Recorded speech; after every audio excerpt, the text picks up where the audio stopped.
Excluding some tropical species, such as coconut and banana trees, no tree can survive long without branches. And yet, defying all explanation, I saw a pair of branchless oak trees in the summer of 2015. When I use the word branchless, I'm not referring to a stump or tree that has shed its leaves during the winter. I'm talking about two 15-foot tall tree trunks, both sporting identical pointed peaks and surfaces of jagged bark. No branches or leaves. No severed branch stumps on the bark that would indicate the old oaks had ever been anything other than monolithic plants. Bizarre, I chuckled. Not necessarily riveting dinner talk, I know. Believe me, I wouldn't be recounting the tale if it had ended there. I chose to follow the overgrown footpath between the two pillars of bark, rather than the well-maintained public footpath which led far away from the ominously bare trunks. I've always been a contrarian, so I suppose I wanted to satiate my hungry ego by taking the less trodden path. I'm no tourist, I inwardly scoffed. I waded through leaves and moss, and the undergrowth crunched beneath my walking boots.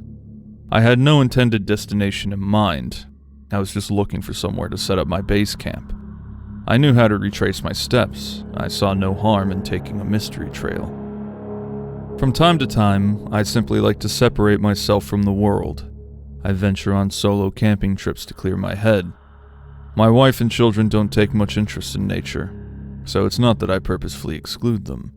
Frankly, I thank God that they weren't with me on this particular trip. Whilst camping in the middle of a clearing, I was awoken by rustling sounds outside my tent. I tried to ignore them, squeezing my eyelids together and angrily attempting to force myself back to sleep. Frustration quickly turned to fear. The noises that engulfed my tent were unlike any I'd ever heard. High-pitched squeals, similar to trainer soles squeaking against a hardwood floor, were emitted from every direction. Heart racing at a tremendous pace, I sat upright and stared at the fragile wall of material that was separating me from whatever unidentifiable things were out there. Very little moonlight reached the clearing, thankfully, so the shadows that danced on the outer fabric of my tent were indistinguishable. That made it easier to tell myself the creatures were simply foxes. They weren't foxes. I knew that. I used string to build a makeshift lock for the zipper on my tent. I didn't want anything opening the door to my vulnerable fortress. After that, I lay down and waited. The piercing, yipping noises eventually died down, but I didn't immediately fall asleep. I intended to stay awake all night, but I must have eventually passed out. I think terror can do that to a person. In the morning, I planned to leave the haunting woods and go home. You can imagine my horror when I unlocked my tent door and found that I was no longer in the forest clearing. My tent had been moved whilst I slept. More horrifyingly than that, I found myself stuck in a thick cluster of branchless trees. As far as the eye could see, I was surrounded by those eerily wrong oak trunks. I instantly packed my tent and belongings. I weaved between the densely packed trees of the new branchless forest in which I found myself. No luck. I'd completely lost my bearings. I had no idea where I'd been taken. The branchless forest was the same in every direction. All I could see was endless bark, and when the sun began to fall below the tip of the treetops, I realized I'd let the wintry day slip away from me. Night was approaching quickly, but that wasn't what terrified me most.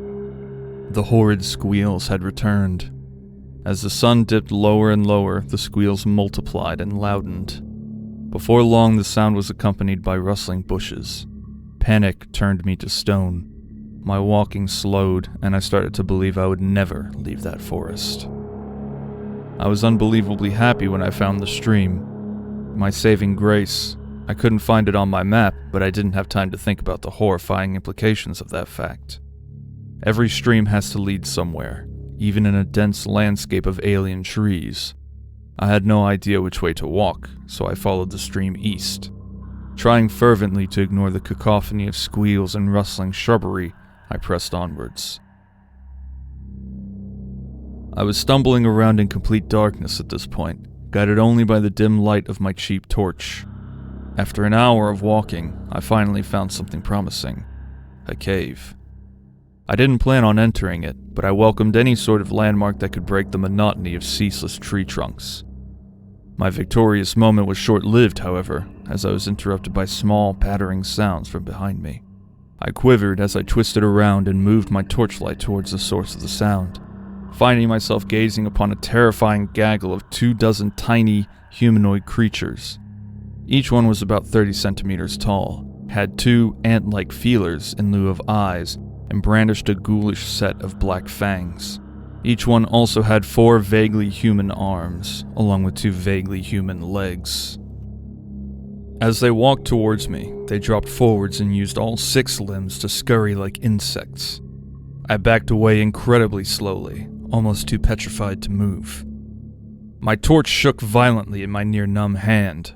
In a flood of sound and a flash of rapid movement, one of the fiendish things charged for my leg and made quick work of snaking around it. I screamed as the creature began to constrict my limb, cutting off its circulation. The creature's friends released a chorus of seemingly jubilant squeals. I didn't wait for the others to join their brave leader. I ferociously punted the trend-setting creature with the rear end of my torch, and it hissed in pain, uncoiling from my leg. Body shaking in horror, I seized my small window of opportunity and started sprinting towards the cave mouth. The 6-limbed monstrosities pursued me, rapidly closing the gap between us.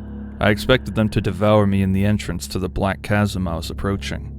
They didn't. As I fell into the nothingness of the cave, I turned around to look at the now stationary group of horrifying ant people. They were just standing at the entrance of the cave and watching. It was as if they were too afraid to step inside, and I really should have paid more attention to that. A hiss, like a sand timer being flipped upside down, erupted from the deepest point of the cavernous pit.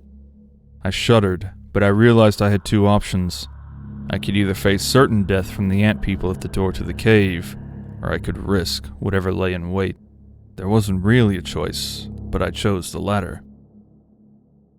My torch barely illuminated the few yards in front of me, so I was mostly wandering in pitch blackness. The hissing creature was suddenly entirely silent. The only sound in the cave was that of my echoing footsteps. Even the ant people had ceased their squealing. What did they fear in the heart of that dreadful place? That was when I saw it. The cave itself was not particularly big. It was more of a room than a home. And I stumbled into the room of the ghastliest thing I've ever seen. The ant people paled in comparison. My torchlight could scarcely do justice to the enormous being before me. In the very far corner of the cave, about 100 feet from the entrance, was a 10-foot tall insect. Actually, no. I don't think it was an insect. Much like the ant people, it possessed some characteristics of certain insects and arachnids, but this creature was a beast unto its own.